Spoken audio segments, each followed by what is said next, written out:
je suis à toi. Chacun fruit m'accompagne. Ô Seigneur, soutiens-moi.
Quand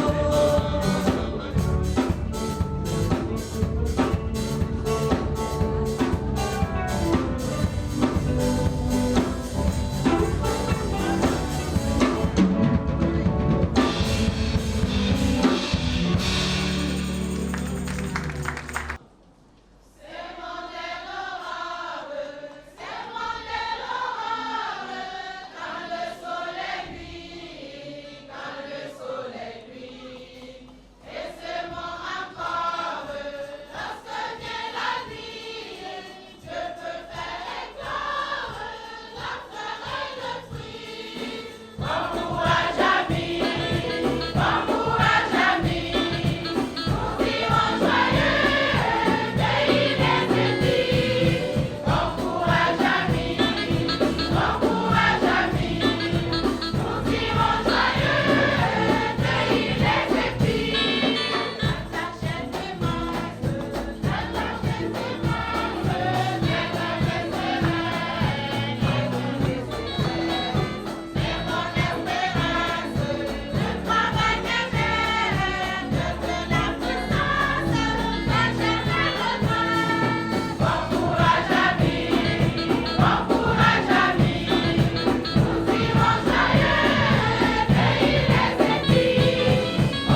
When I do my I leave and sing.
Nous rendons grâce à notre Seigneur Jésus-Christ pour tous les bienfaits dont nous sommes objets. Nous remercions nos pasteurs pour leur soutien spirituel et moral. Le MED est une association qui regroupe les hommes, généralement mariés, de tout âge, dans les églises évangéliques du Burkina Faso, autour d'une problématique qui est propre à ce groupe.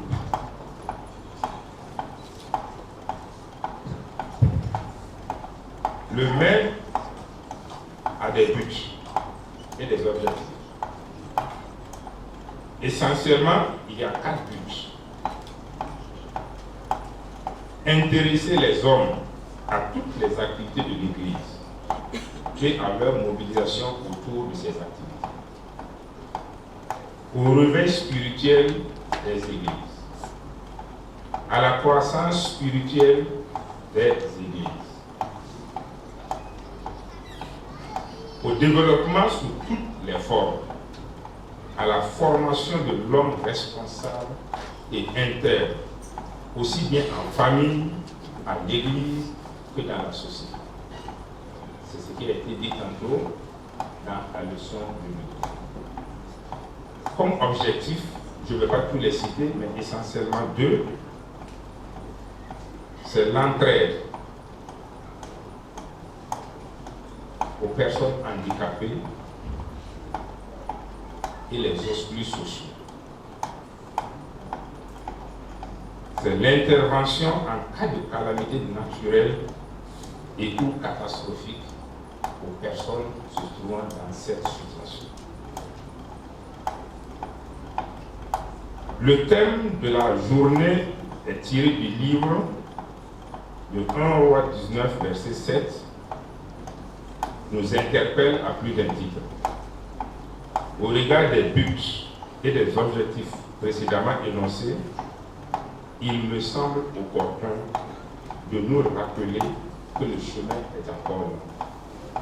Nous sommes donc invités à prendre des forces spirituelles afin d'aller de l'avant. Je m'en voudrais vraiment de tenir des propos complets. Tout à l'heure, on a parlé d'intégrité dans les objectifs du M. Je souhaite véritablement que nous puissions nous poser des bonnes questions afin de faire des actions dignes de notre mission. Les activités menées entre la journée précédente, la dernière et la présente se résument essentiellement à l'organisation des assemblées générales, à la préparation des festivités de fin d'année, à du social. Les activités majeures, telles que les conférences, les sorties missionnaires, les enseignements et prières thématiques n'ont pas pu se tenir. Lors de l'installation du bureau MED, le pasteur nous a dit ceci: le MED devrait être la locomotive des associations de l'Église.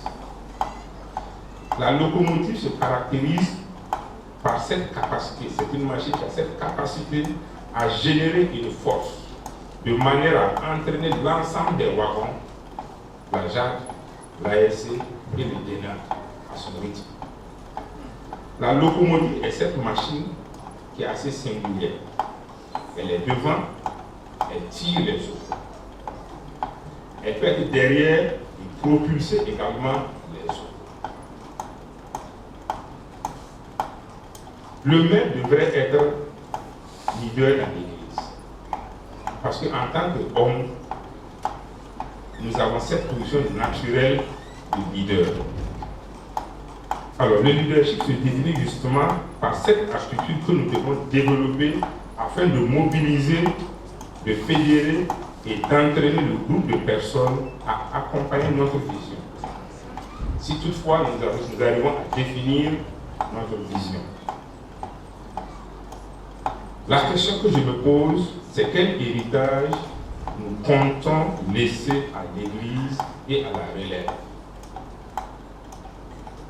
Est-ce juste une association des hommes d'un certain âge qui ne parle que de passé, qui ne parle que de regrets, ou est-ce cette association d'hommes qui avons une vision, qui avons une mission à transmettre aux jeunes générations?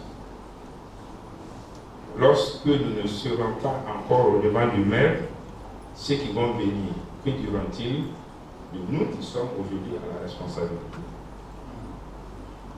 Bien-aimés de Dieu, je rends grâce au Créateur pour cette journée, que je l'espère sera un tournant pour tous. Dieu nous demande de nous lever. Il n'a pas encore fini avec nous. Nous sommes encore et toujours utiles. Pour finir, je remercie tous les hommes pour leur généreuse contribution et mobilisation autour des activités qui sont déroulées dans la semaine. C'est vrai, lorsque nous sommes face au défi, les hommes relèvent généralement le défi. Très souvent, nous ne le faisons pas étant bien organisés, mais nous arrivons à lever le défi. Je pense qu'il est de notre responsabilité à faire les choses de façon organisée.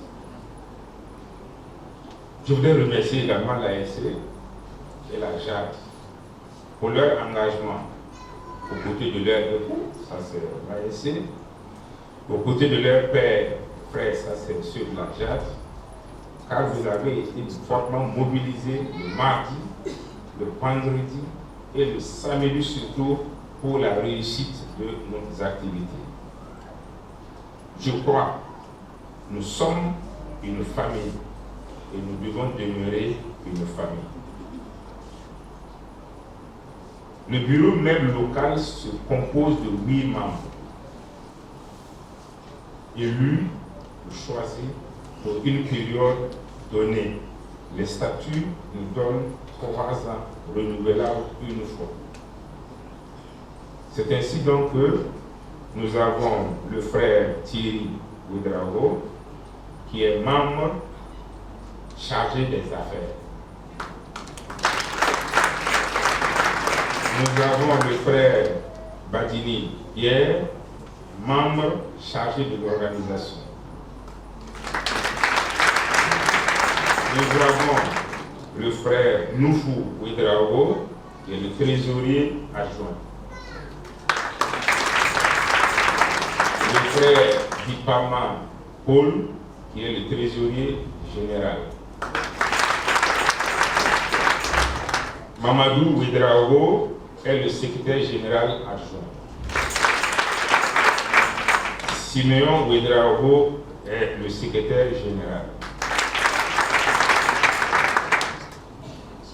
Christophe Ouedraogo est le président adjoint. Et moi, insolé pour l'avouer, j'en suis le président. Que Dieu bénisse votre participation. Dieu bénisse ce que vous êtes venus apporter au maire. Que Dieu bénisse la journée, comme l'a dit le maître de cérémonie. À la sortie du culte, nous vous invitons à ne pas partir. Restez pour que nous puissions poursuivre la fête ensemble. Que Dieu vous bénisse.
Jésus-Christ est le Seigneur, que ton règne vienne à nous, que ton règne vienne à nous, que ton règne vienne sur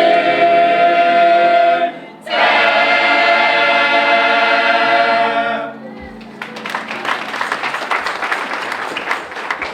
Que le nom de Dieu soit glorifié. Et bonne fête aux mères, bonne fête à ceux qui profitent du maire, bonne fête à celles qui profitent du maire, et que la fête soit longue et belle au nom de Jésus-Christ. Alors le thème, c'est comme le président l'a annoncé, lève-toi, mange, car le chemin est trop long pour toi.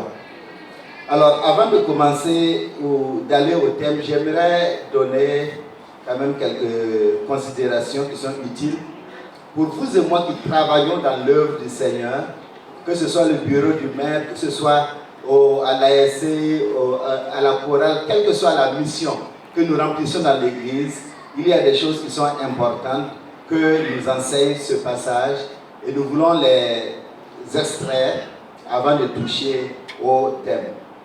Lorsque vous lisez le verset qui est à l'ordre du jour, nous nous rendons compte qu'il est précédé de deux autres chapitres.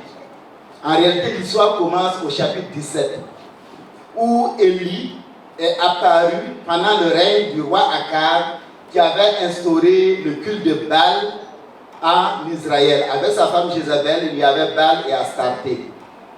Et donc, vous lisez, vous vous rendez compte, Élie a prononcé une parole de la part de l'Éternel, disant qu'il n'y aura plus de pluie dans ce pays, si ce n'est à ma parole. Et donc, pendant 3 ans et demi, il n'y a pas eu de pluie en Israël. Et ça a été difficile pour toute la nation, pour tout le peuple. Mais quand le temps est arrivé, Dieu a ordonné à Élie de se présenter à Akab, afin de pouvoir d'abord lancer un défi, parce que Dieu voulait apporter la pluie sur la nation. Et donc Élie va rencontrer Akab, il l'invite sur le mont Carmel, et lui dit, amène tout Israël, c'est-à-dire en tout cas tous ceux qui peuvent venir, et amène tous les prophètes de Baal et d'Astarté, pour que nous puissions définir les choses. Et donc ils sont allés sur le mont Carmel, qui est à environ 30 km de Jizréel, où vivait Akab. Et là, Élie a lancé le défi. Il devait sacrifier pour voir quel est le Dieu qui est vraiment le Dieu que Israël doit adorer. Et donc, il a demandé aux sacrificateurs ou aux prophètes de Baal d'offrir le premier sacrifice. Ils ont sacrifié. Et du matin jusqu'à midi, ils ont prié, il n'y a pas eu de changement. La pluie n'est pas intervenue. Et jusqu'à l'après-midi, vers 15h, ils ont prié. Mais il n'y a rien eu et il n'y a pas eu un signe montrant que le Dieu Baal est capable. Et donc, vers 15h, il a arrêté tout ce groupe-là. Et maintenant, il a construit l'autel, il a fait le sacrifice. Et là, il a prié, et à la seule prière, le feu de Dieu est descendu, a consumé l'animal, a consumé le bois, a consumé même l'eau que Élie avait demandé que l'on arrose et que l'on utilise pour arroser l'autel. Et donc, le peuple qui devait se décider a vu. Et le peuple est tombé à genoux, ils se sont prosternés et ils ont dit, c'est l'Éternel qui est Dieu, c'est l'Éternel qui est Dieu. Ça, c'est dans le chapitre 18. Et donc, conformément à ce que Dieu a enseigné à Moïse dans Deutéronome 13, alors les faux prophètes doivent être mis à mort. On ne doit pas permettre qu'il y ait un faux prophète en Israël. Donc les 450 prophètes, Élie a dit, saisissez-les. Ils les ont saisis. Il est allé au torrent de Kizon, pas loin de là, et il les a égorgés tous, conformément à ce que Dieu a dit. Alors, après cela, Élie a dit à Akab d'aller vite à Jizréel parce que la pluie va venir, il sent la pluie. Et effectivement, il a prié et la pluie a commencé. Il a fallu courir pour aller à Jezreel. Alors lorsque Akab est reparti dans la ville, il fait des rapports à sa femme, Jézabel, la puissante. Et elle, en entendant le rapport, malgré l'évidence des faits survenus au Carmel, malgré la pluie qui est enfin descendue à la prière de Élie, elle a déclaré l'arrêt de mort du prophète Élie. Demain, à la même heure, Jézabel envoya des messagers à Élie pour lui dire que les dieux me traitent dans toute leur rigueur si demain à cette heure je ne fais de ta vie ce que tu as fait de la vie de chacun d'eux. Alors la Bible nous dit au verset 3 et 4 que Élie, voyant cela, se leva et s'en alla pour sauver sa vie.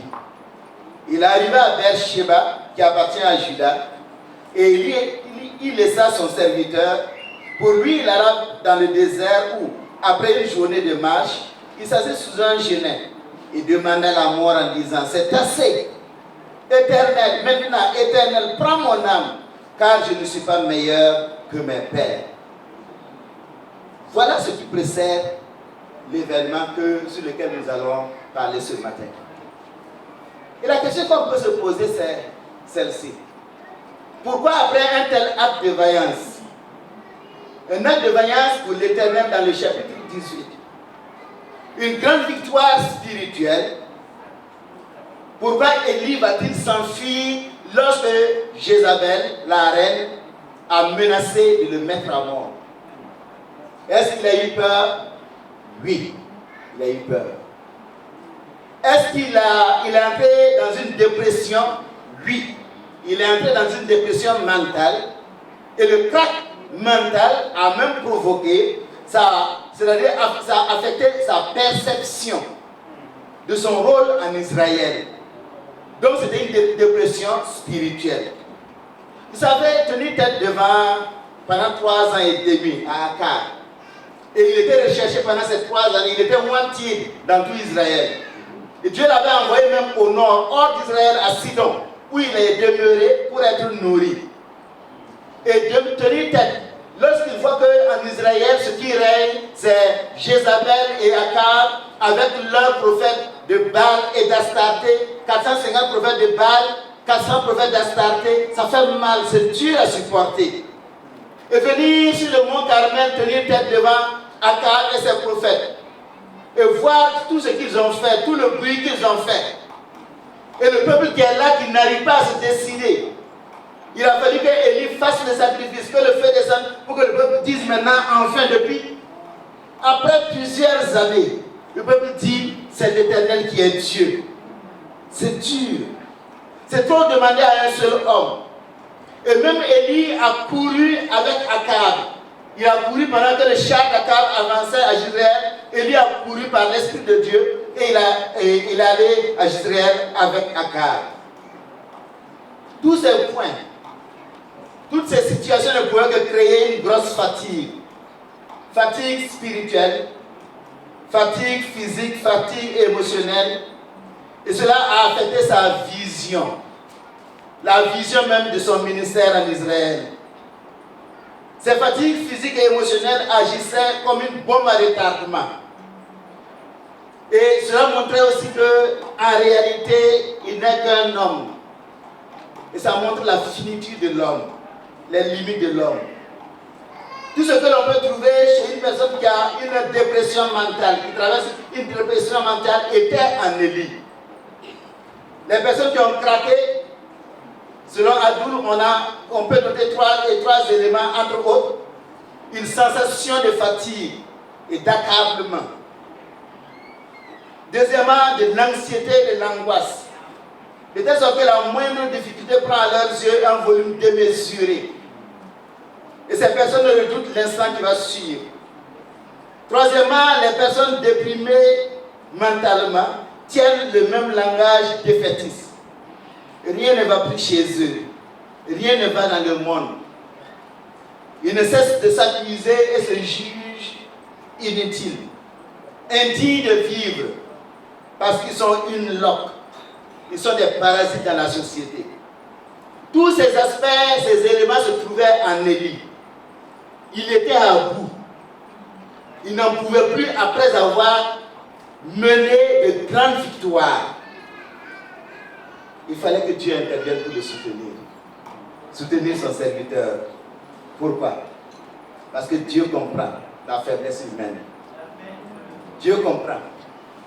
Et Dieu sait que la force spirituelle dont nous avons besoin pour combattre le mal, pour combattre le péché, elle provoque en nous des émotions, elle provoque en nous des efforts physiques, et notre psychologie, notre mental n'est pas capable de supporter les effets de cette fatigue. Avoir accompli des actes de vaillance pour Dieu ne signifie pas que l'on puisse être fort pour tenir face à la tension physique et morale qui frappe le serviteur, la servante de Dieu, après l'exécution de son service. Et c'est pourquoi, après avoir fait des miracles, Jésus a dit à ses disciples, venez à l'écart et reposez-vous. Parce que l'effort que vous avez fourni, il y aura un ricochet. Et si vous ne vous reposez pas, il y aura un retentissement psychologique. La leçon à tirer à ce niveau, c'est que le serviteur de Dieu, qu'il soit pasteur, qu'il soit à l'ASC, qu'il soit au maire, chacun est serviteur. Et ceux qui jouent là, vous êtes des serviteurs de Dieu. Chacun est serviteur. C'est les titres qui sont différents, c'est tout. Chacun est serviteur dans le domaine où Dieu l'a placé pour l'œuvre du Seigneur. Le serviteur de Dieu doit servir Dieu et se donner pleinement. Lorsque le service exige des sacrifices, il faut accepter d'aller jusqu'au sacrifice. Parce qu'à la base des interventions de Dieu se trouve sa capacité à comprendre. Comprendre son serviteur, le comprendre dans sa finitude. Et en vertu de sa capacité à comprendre, il sait comment venir au secours, parce que sa fidélité, son amour l'interpelle toujours à aller au secours de son serviteur qui est fatigué. Ainsi donc, lorsque l'épreuve frappe, Dieu est là pour soutenir, pour garder, pour accompagner. Et c'est pourquoi l'apôtre Paul dira dans 1 Corinthiens 10, 13, dans la parole vivante, les tentations qui vous ont assailli jusqu'ici sont communes à tous les hommes. Aucune d'elles n'a dépassé les forces humaines. D'ailleurs, Dieu est fidèle et il ne permettra pas non plus à l'avenir que l'épreuve dépasse vos forces. Au moment de la tentation, il vous donnera la force d'y résister et il préparera une issue pour que vous en sortiez vainqueur.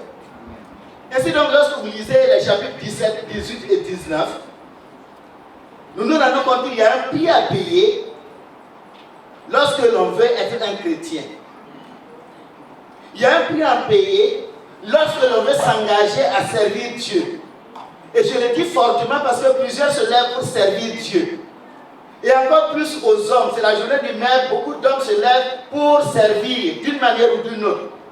Et il y en a plusieurs même qui s'engagent dans le ministère pastoral, qui prennent une formation pour devenir un serviteur dans le ministère pastoral. Il y a un prix à payer. Et il faut accepter de payer le prix. Si le serviteur de Dieu veut servir selon les normes de Dieu, qu'il sache qu'il y aura un prix à payer, il y a un poids à supporter, il faut aller jusqu'au bout. Tout serviteur de Dieu doit comprendre cela lorsqu'il s'engage avec lui. Parce que si on n'accepte pas ce prix à payer, nous allons trouver des demi-vérités. Nous allons trouver le moyen de nous protéger nous-mêmes. Et plusieurs sont arrivés au point où ils apprennent à se protéger eux-mêmes. Et lorsque leur dit de dire, Dieu leur dit de dire une chose, lorsque Dieu leur dit de faire telle chose, ils veulent tellement se protéger qu'ils ne disent pas la vérité, qu'ils n'appliquent pas les normes de Dieu, et demain ils vont répondre devant Dieu. Il y a un prix à payer. Il ne faut pas s'engager à la légère. Si vous voulez vous engager à la légère, asseyez-vous, ne vous engagez pas. Parce que demain vous allez répondre. Quel que soit le rôle que nous jouons, que ce soit parmi les hommes, parmi les femmes, dans la chorale. On vient à la chorale quand on veut. Il y a un prix à payer. Vous allez répondre, nous allons répondre. Moi, je vais répondre. Mon grand frère, le docteur, il va répondre. Chacun de nous va répondre. Et malheur à nous si nous arrivons même à aller répondre. Et heureusement pour nous si nous arrivons même à aller répondre. Parce que c'est un malheur lorsque, à cause du prix à payer, nous avons tellement dévié que nous sommes rejetés, carrément rejetés. Évitons cela. Élie a payé le prix. Il a tout fait. Mais après, la retombée était difficile et Dieu est venu à son secours. Alors, que nous enseigne 1 Roi 19, 7. Qu'est-ce que Dieu dit pour nous maintenir en lui? Parce que dans Romains 14, 8, Dieu dit, car si nous vivons pour le Seigneur. Si nous mourrons pour le Seigneur. Et Dieu va toujours sauver son serviteur. Et sauver son serviteur ne veut pas dire que toujours on va être sauvé pour vivre sur la terre. Il y en a qui sont sauvés pour aller se reposer. Il y en a qui sont sauvés pour rester encore quelques jours, quelques temps, pour continuer le travail. Mais dans tous ces cas, Dieu sauve. Amen. 1 Roi 19, 7. Lève-toi, mange, car le chemin est trop long pour toi.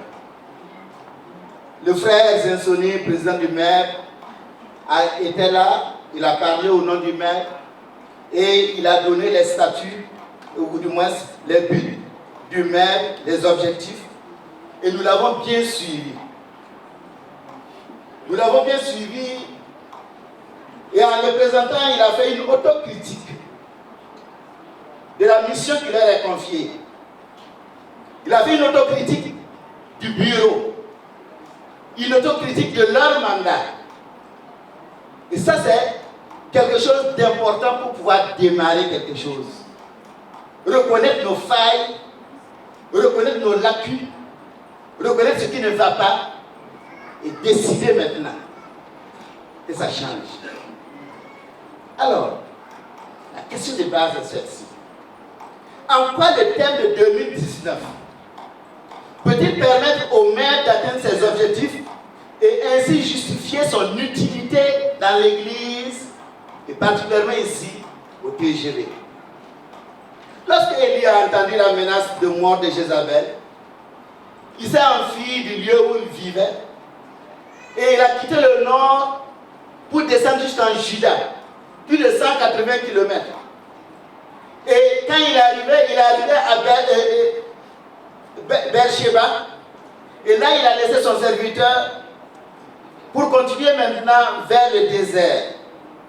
Et de Beersheba au Sinaï, le mont Horeb, ça fait environ 320 km. Alors qu'il était au désert et fatigué, la Bible nous dit, nous l'avons lu, il se coucha, à partir du verset 5, et s'endormit sous un genêt. Et voici un ange le toucha et lui dit, lève-toi, mange. Il regarda, et il y avait à son chevet un gâteau cuit sur des pierres chauffées et une cruche d'eau. Il mangea et but, puis se recoucha. L'ange de l'Éternel vint une seconde fois le toucher et dit, lève-toi, mange, car le chemin est trop long pour toi. Alors que renferme ce verset pour vous et moi? Je dois dire que premièrement, ce verset nous dit qu'il y a la nécessité de se lever. La nécessité de se lever est l'ultime moyen pour refuser de vaincre le message des fatigues. Les fatigues inhibent notre volonté d'avancer. Lorsqu'un homme est fatigué, lorsqu'une personne est fatiguée sur le plan physique, elle a besoin de se reposer. Parce que son corps lui dit, repose-toi. Elle va s'asseoir, elle va peut-être même se coucher pour reprendre des forces. Et lorsqu'elle a fini, elle s'est reposée, elle peut maintenant se relever. Sur le plan physique, cela est réel, mais c'est aussi réel sur le plan moral, lorsqu'on est fatigué, sur le plan mental. S'asseoir et se coucher sont importants, quand on est fatigué dans la tête. Mais maintenant, il faut comprendre que ça ne veut pas dire abandonner. Se reposer aussi, c'est en réalité une activité lorsqu'on est fatigué mentalement. Donc, il vaut mieux accepter cette activité du repos, prendre un jour de repos, arrêter tout, fermer le téléphone pour pouvoir récupérer et se remettre au top. Mais le problème de la fatigue morale et mentale, c'est qu'elle tend à nous envoyer vers le découragement. Et elle tend à nous envoyer vers la dépression mentale, la dépression spirituelle pour vous et moi. Comme André Abdul l'a dit, nous disposons tous d'un certain capital de force. Cette énergie que nous dépensons dans nos différentes activités doit être récupérée si nous ne voulons pas à la longue courir le risque d'une rupture. Lorsque le peu d'énergie nécessaire fait défaut, le moindre contretemps, la moindre critique, la plus petite épreuve prend une dimension exagérée qui nous terrasse.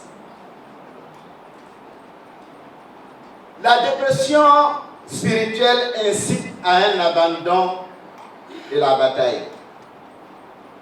Et le message qui tend à inhiber notre réaction est qu'il ne sert plus à rien de se battre pour s'en sortir. Il ne sert à rien de se sacrifier pour que ça aille. Élie disait, c'est assez. Je ne suis pas meilleur que mes pères. Et pourtant le sage a dit, un peu de sommeil, dans Proverbe 6, un peu d'assoupissement, un peu croiser les mains pour dormir, et la pauvreté se surprendra comme un rôdeur et la disette comme un homme en arme. Alors, la mission des hommes dans une église est donc de s'encourager mutuellement. Le maire doit trouver les voies et les moyens pour soutenir ceux qui sont fatigués moralement et qui sont ceux qui sont souvent sur le point de lâcher prise, de flancher spirituellement, pour qu'ils relèvent la tête, pour qu'ils retrouvent espoir en Christ. Mike Graham chantait. C'est toi. Mike Graham chantait en disant, bats-toi. Serre les poings et bats-toi contre ceux qui veulent t'empêcher d'être heureux. Bats-toi et tu seras libre. Quoi qu'il arrive, ne baisse pas les bras. Alors, que peut faire le même pour que les hommes et les familles continuent leur combat de la vie? Nous avons entendu ici le même comme locomotive pour l'ASC, pour la JAC, pour tous les groupes. Que peut faire le maire lorsque les gens mènent le combat dans le domaine conjugal? Des familles qui sont sur le point de se disloquer. Des familles où il n'y a pas la joie, où il n'y a pas la paix. Séparation de corps. Et même la tendance à aller au divorce. Que peut faire le maire? Que doit faire le maire? Que peut faire le maire? Et que doit faire le maire lorsque les gens sont fatigués dans le domaine de l'éducation des enfants? Il y en a qui sont fatigués. On a tout fait pour l'enfant, mais voilà, il continue de s'éloigner, de s'égarer. Et on veut l'abandonner à lui-même. Qu'est-ce qu'on doit faire? Qu'est-ce que vous devez faire? Quel est le rôle du maire dans cette affaire? Comment faire pour que ces personnes retrouvent espoir et repartent encore à la recherche du fils, de la fille prodigue? Que peut faire le maire dans le domaine des besoins socio-économiques? Les gens se battent pour un mieux-être. Au lieu qu'ils glissent dans la corruption, dans les détournements, qu'est-ce qu'on peut faire pour les amener à rester intègres? On a parlé d'intégrité ce matin. Certains hommes sont fatigués. Ils sont fatigués de se battre. Ils s'asseyent et se couchent pour laisser la situation dégénérer. Parce qu'ils pensent qu'il n'y a plus de solution. Et pourtant, il existe toujours une solution avec Jésus. Lorsque les disciples avaient compris que l'entrée dans le royaume de Dieu est compliquée et que le chemin est très étroit, ils étaient découragés et Jésus les regarda et leur dit, dans Matthieu 19, 26, aux hommes cela est impossible, mais à Dieu cela est possible. Et dans Marc au chapitre 9, verset 23, il dit au père du garçon épileptique, à Dieu cela est possible. Tout est possible à celui qui croit. Et toute option donc prise devant Dieu, une option prise dans la prière, une option prise parfois même dans le jeûne, une option prise par l'établissement d'objectifs à atteindre, sera toujours saisissable. Parce que Dieu est là. Et Dieu est prêt à accompagner. Dieu est prêt à soutenir. Il est donc vital que le maire réfléchisse cette année sur la thématique qui permettra de redonner espoir aux hommes fatigués, aux hommes plongés ou qui sont en train de plonger dans la dépression spirituelle, la dépression mentale. C'est un devoir, c'est une nécessité. Soutenir, accompagner les pasteurs dans leur mission. Mais chacun a une mission à accomplir. Il faut aider, il faut regarder quel est le besoin. Aidons-les. Aidons-nous. Toutefois, se lever est une responsabilité de chaque homme. Chaque homme doit comprendre que personne d'autre ne viendra marcher pour lui. Si on n'est pas venu t'aider, aide-toi. Georges Woodrow l'avait chanté. Hein? Il faut savoir t'aider si on n'est pas venu t'aider. Il appartient à chacun de marcher. Dieu peut et Dieu va certainement intervenir, mais il appartient à toi, à chacun de se lever. Élie devait accepter de se lever pour manger. Dieu n'aurait rien pu faire si Élie ne s'était pas levé pour manger. Chaque homme est responsable de sa famille et personne d'autre ne va, et personne d'autre ne peut gérer sa famille pour lui. Et c'est pourquoi il ne convient pas que nous nous laissions gagner par la paresse, par la négligence, par le désordre, mais que nous puissions nous laisser gagner par le désir de nous battre jusqu'au bout. Et face à la crise du couple, ou bien la crise de l'éducation des enfants,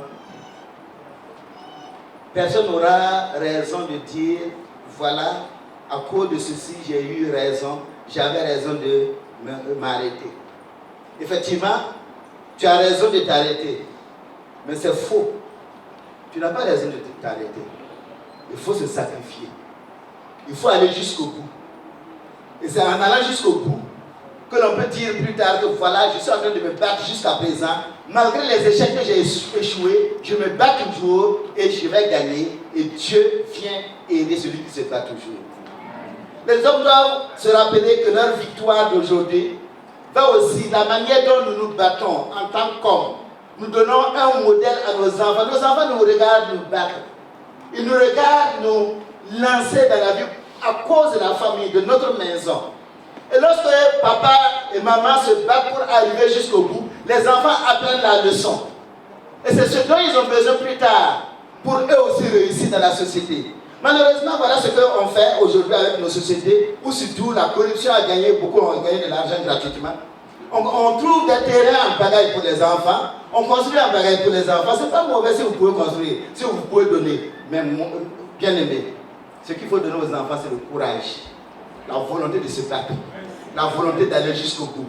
Ainsi, lorsqu'ils auront perdu ce dont ils ont besoin, on a entendu la requête, nos biens. Lorsqu'ils auront perdu leurs biens, ils auront la capacité de récupérer leurs biens.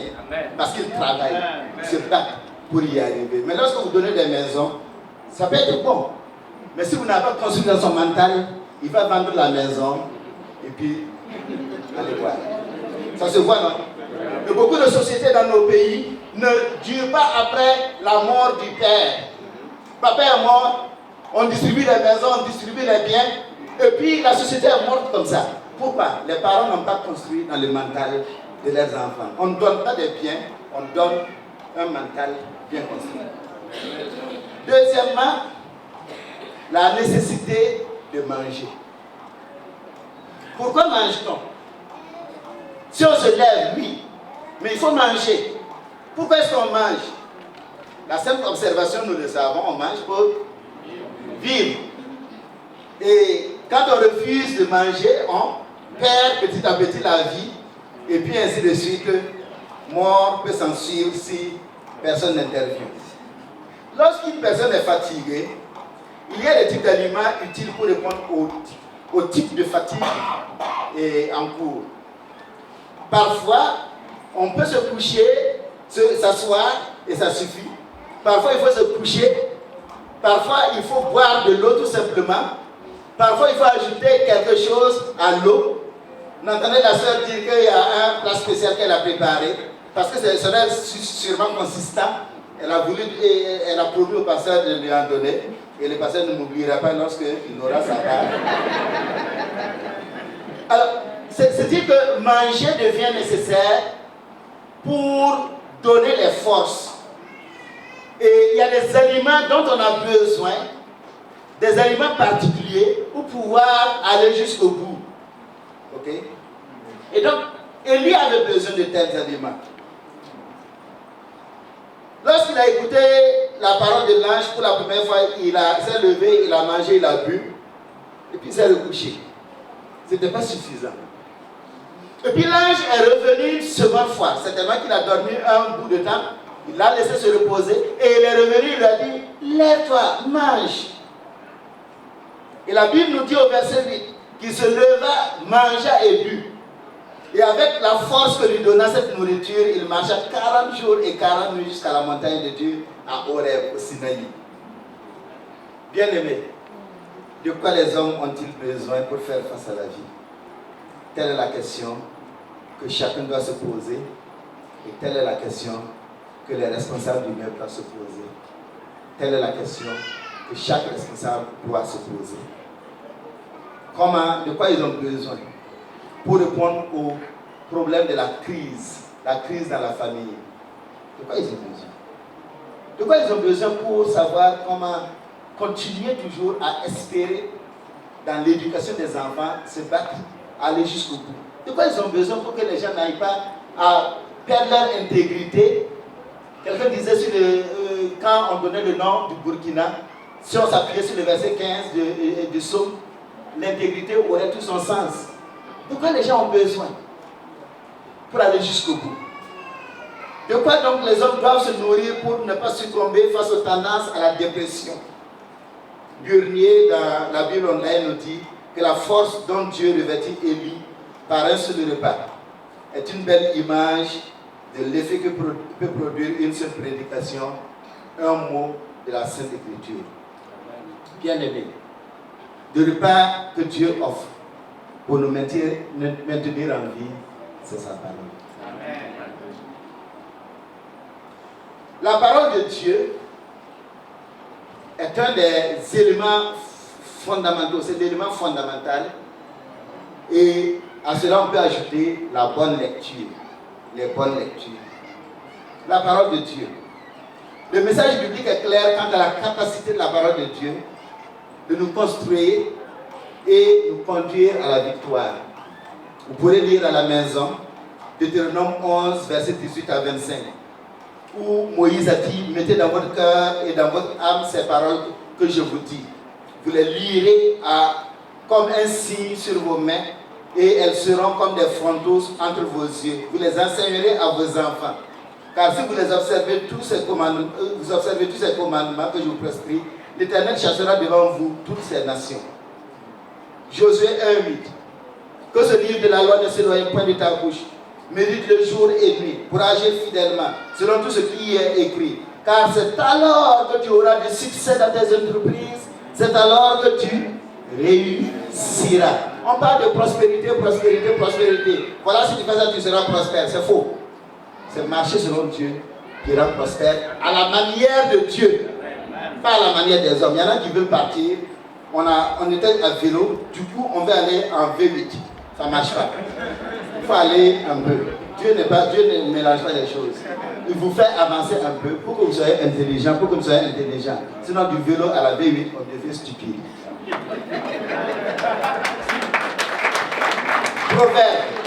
Proverbe 2, je ne dis pas que c'est impossible, mais il faut faire attention.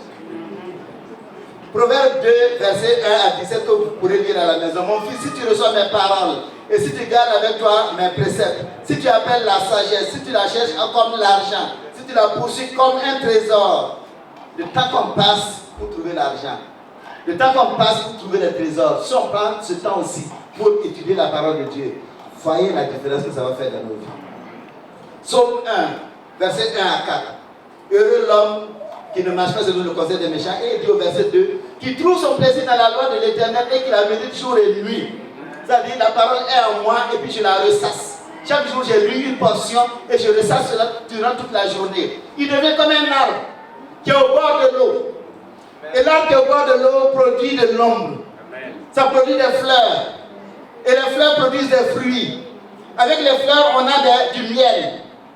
Avec les fleurs, on a des fruits. Les fruits sont mangés par les oiseaux, les animaux, les hommes, tout le monde mange. Voyez comment c'est beau lorsqu'on est plongé dans la parole de Dieu. Bien aimé, Dieu nous donne sa parole. Quand il dit lève-toi et mange, il y a des engagements que nous devons prendre avec Dieu par rapport à la parole de Dieu. Il faut que nous nous remettions à la parole de Dieu. Il n'y a pas d'autre solution. C'est-à-dire que vous allez aller de prière en prière, on va y arriver. Vous allez aller de prière en prière, il ne peut rien changer. Il n'est pas Dieu. C'est avec vous. La parole est à côté de toi, chez toi. Et c'est ainsi que l'on devient victorieux. Et en plus de cela, les lectures constructives. Lire de bons livres, suivre de bons enseignements. Souvent, les gens, c'est sur les télévidéos, il y a des choses qui sont bien, mais il y a des choses qui sont de n'importe quoi. Lorsque vous passez votre temps sur des miracles, et toi, ton miracle, c'est lequel? Lis la parole de Dieu et avec toi-même, ça va se passer. Mais on est là, on suit des choses, des enseignements souvent qui sont dangereux et qui nous détruisent. Donc c'est pourquoi il est bon de suivre ce qui est bon. Et si vous suivez une chaîne qui est, en tout cas qui vous plaît, c'est bon de souvent demander au pasteur qu'est-ce qu'il en pense. Pour qu'il regarde, parce qu'il y a des enseignements où vraiment ça égare plutôt que ça ne construit. Et c'est pourquoi il est bon de savoir se nourrir. Troisièmement, l'ange a dit, lève-toi, il s'est levé, mange, il a mangé. Et puis maintenant, au troisième niveau, il lui a dit que car le chemin est trop long pour toi. Donc troisièmement, il y a la nécessité de comprendre que nos perceptions peuvent nous tromper. Le thème de la journée qui doit servir de tremplin pour la construction de nos vies, de chacun d'entre nous, et de tremplin pour que le maire élabore ses activités de l'année. C'est bien, lève-toi, mange, car le chemin est trop long pour toi. Alors lorsque vous lisez cette portion des versets, vous verrez selon les Bibles qu'elle est diversement traduite. Il y a deux nuances. La première nuance, on la trouve dans Louis II et dans la nouvelle édition de Genève, où il est dit, lève-toi, mange, car le chemin est long pour toi. Il s'agit dans ce sens d'un simple conseil que l'ange a donné à Élie. Pour lui dire, la longueur du chemin dépasse ce que tu peux parcourir. Mange donc cet aliment pour pouvoir le parcourir. Il nous semble que Élie connaissait, il savait où il devait aller au Sinaï. Il avait certainement aussi en pensée une idée par rapport à la distance. Et il le conseille, mange pour pouvoir parcourir ce chemin. La deuxième nuance fait ressortir un conditionnel. Dans la nouvelle Bible seconde, ou dans la colonne, il est dit, lève-toi, mange, car le chemin serait trop long pour toi. Dans la Bible juive complète, il est dit, lève-toi, mange, sinon, le chemin sera trop long pour toi. Et dans la Bible Semeur, il est dit, lève-toi, mange, car autrement, le chemin serait trop long pour toi. Alors les termes seraient, sinon et autrement, insiste sur la condition pour réussir le voyage. C'est comme si l'ange disait à Élie, la longueur du chemin dépasse ta capacité à la parcourir. Si tu ne manges pas cette nourriture, tu penseras à un chemin, tu penseras à un moment donné qu'il t'est impossible de continuer, qu'il t'est impossible d'arriver jusqu'au bout. Bien-aimé, en effet, lorsqu'un homme a sous-estimé la taille d'un effort à fournir, il court fortement le risque de s'arrêter en plein milieu de sa tâche. Et il n'atteint pas le but.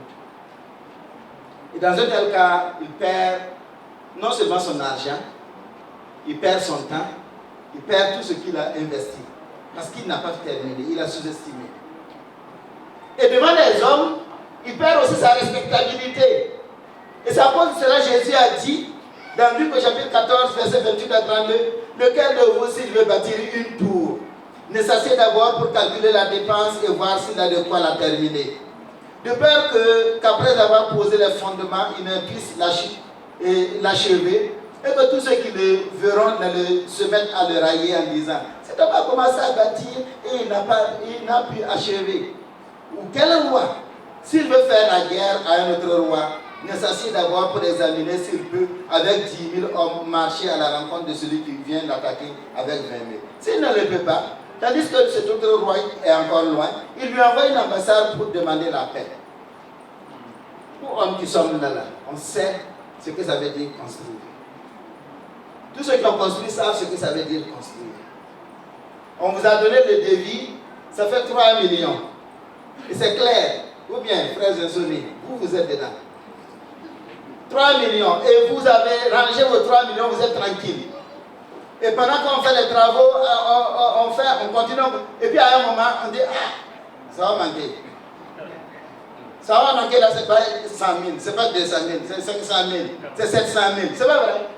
Et il faut trouver les 700 000 là pour compléter.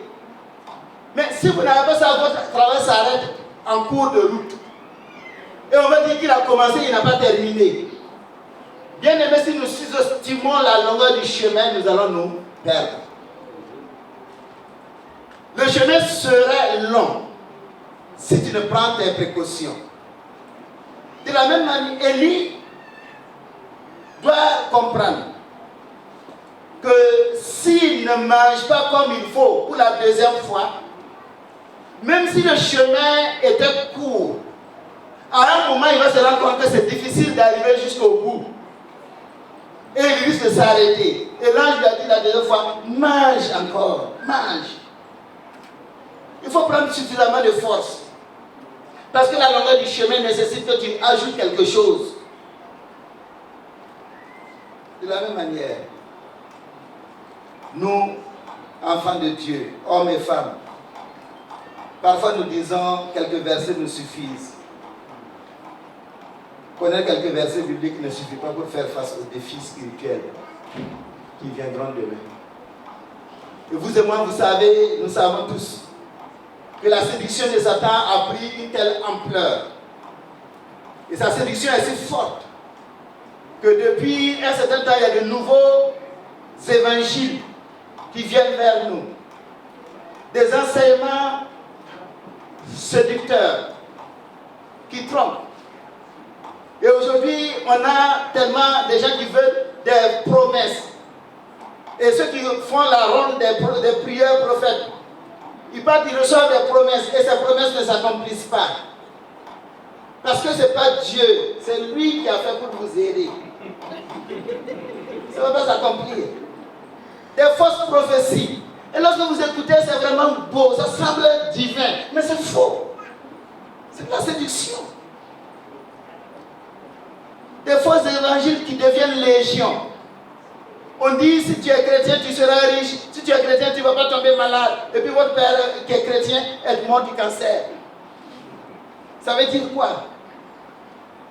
Et ceux qui apprennent à tourner en rond, qui ne restent pas dans leur église, mais qui vont de lieu en lieu, lieu de prière, que telle personne est plus puissante, ils tombent dans ce piège. Et les nations, les lois des nations deviennent même difficiles à gérer. On s'oppose à la parole de Dieu. Et certaines personnes donc disent que connaître un peu le verset, ça suffit. La Bible n'est pas faite pour les pasteurs bien-aimés. La Bible est faite pour les enfants de Dieu.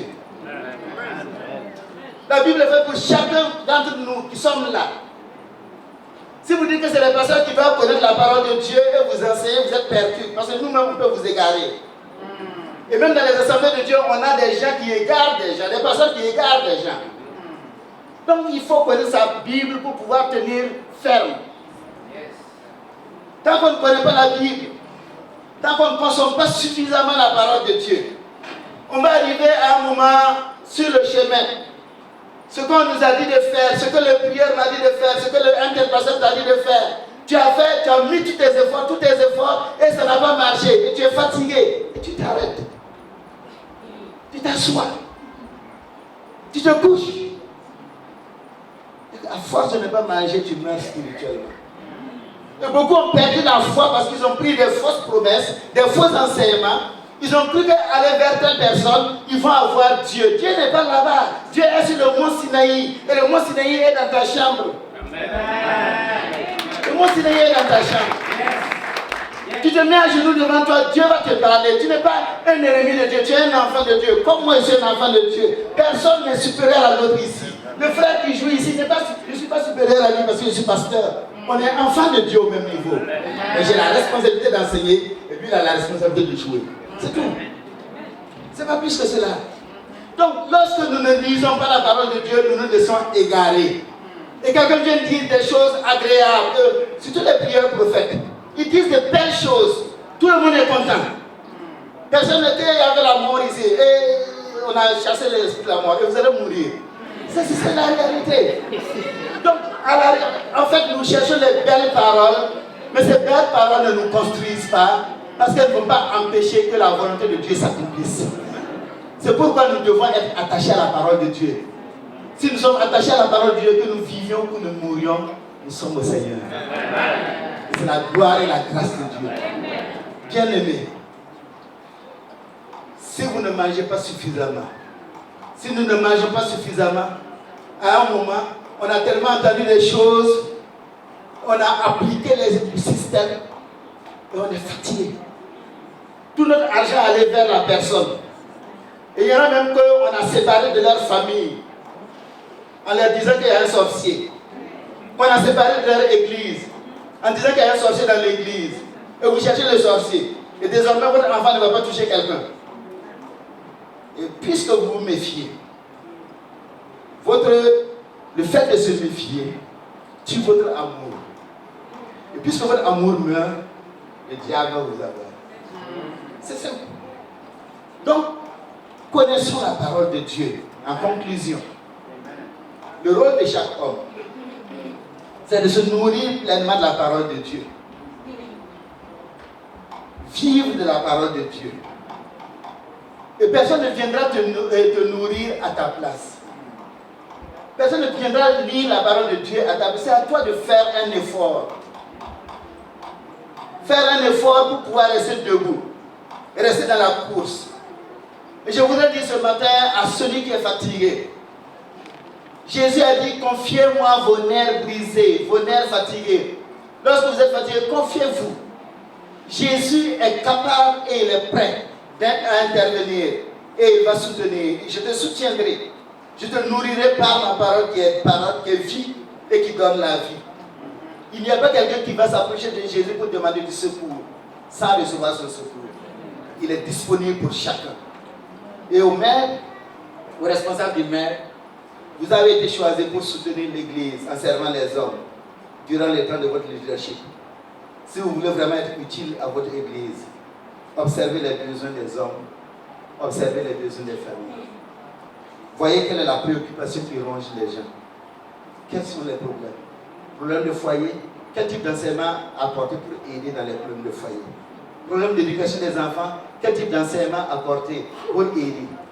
Problème de travail ou bien de conception, la conception même du travail, qu'est-ce qu'on peut apporter pour aider les gens? Voyez qu'est-ce que vous pouvez faire. Ce thème qui a été donné, c'est pour qu'il y ait un plan qui, à partir d'aujourd'hui, va permettre de construire l'église, de reconstruire le corps de Christ. Et l'année prochaine, à pareil moment, vous ferez le bilan. Et ce ne sera pas pour une autocritique négative, mais une autocritique qui va rendre gloire à Dieu. Parce que vous verrez que, effectivement, par la grâce de Dieu, nous avons pu faire telle ou telle chose et ça a aidé. Et le témoignage sera évident. Parce que des vies seront transformées, des vies seront renouvelées. Que le Seigneur nous aide. Et à chacun, le Seigneur dit aujourd'hui, lève-toi, mange. Car autrement, le chemin serait trop long pour toi. Que le Seigneur soit avec chacun de nous. Baissons la tête et prions.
Jésus merci.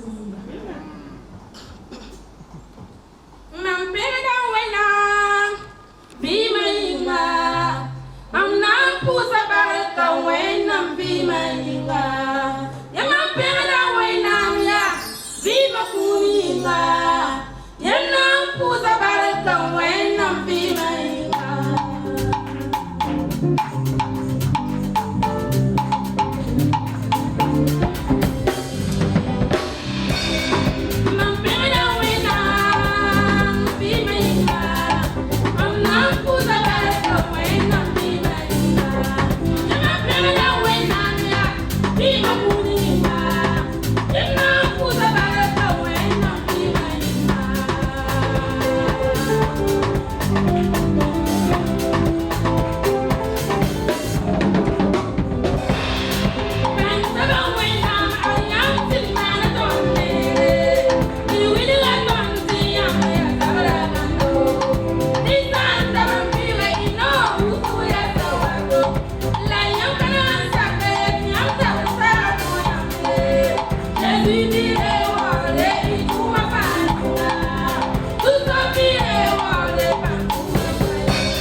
Yeah.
Seigneur, nous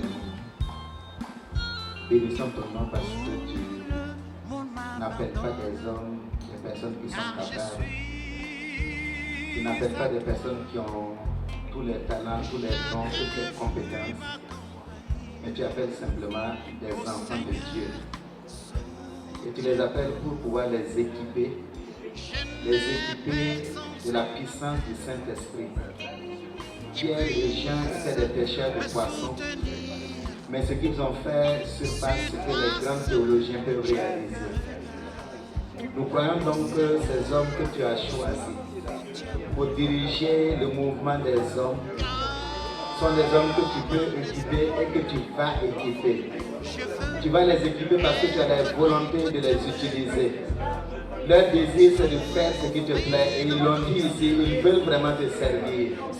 Mon Dieu, mon roi, par l'action du Saint-Esprit, alors que les pasteurs leur imposent la main, Seigneur, manifeste ta puissance et ta grâce dans leur vie, afin qu'ils soient équipés d'une intelligence nouvelle, qu'ils soient équipés d'une vision nouvelle, qu'ils soient équipés, Seigneur, de nouvelles idées, afin de pouvoir avancer, une volonté ferme qui vient de toi, pour aller jusqu'au bout, Seigneur.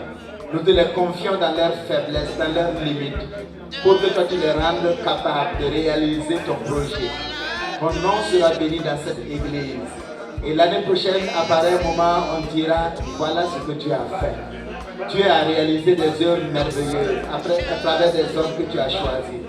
Donne qu'ils aient les mêmes sentiments. Donne qu'ils aient la même vision.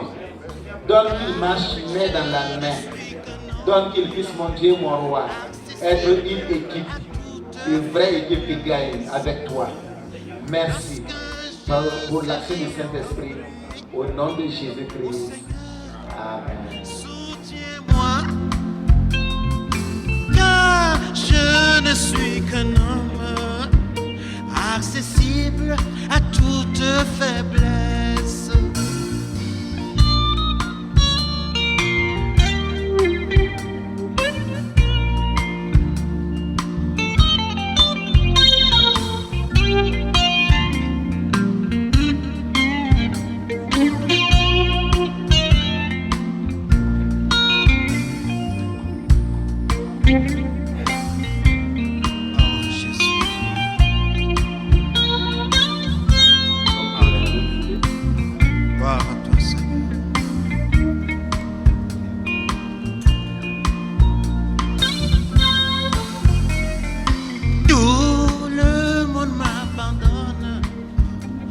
Je suis à toi. Chacun fuit ma compagnie. Ô Seigneur, soutiens-moi. Je n'ai pas. Le téléstyle, tout est accompli. Mission accomplie. En tout cas pour ce jour, que le Seigneur nous bénisse. Nous souhaitons une bonne fête à l'ensemble de l'Église. Puisque c'est le maître pour l'ensemble. La locomotive, comme le pasteur Benjamin l'a dit, à ceux qui vont profiter, nous vous souhaitons bonne fête. Bonne fête et que nous puissions continuer dans la joie et dans la paix. Tu as été avec tous les intervenants afin que chacun soit un instrument pour nous parler, pour nous exhorter, pour nous affermir. Alors que nous voulons partir, notre Dieu, notre Père, merci parce que tu bénis chacun de nous. Merci parce que tu fortifies chacun de nous. Merci parce que nous avons mangé la nourriture qui va nous permettre d'avancer tout au long de la semaine avec succès et avec victoire. Merci, notre Dieu et Père, pour tes enfants bénis, au nom de Jésus-Christ. Amen. Notre Père.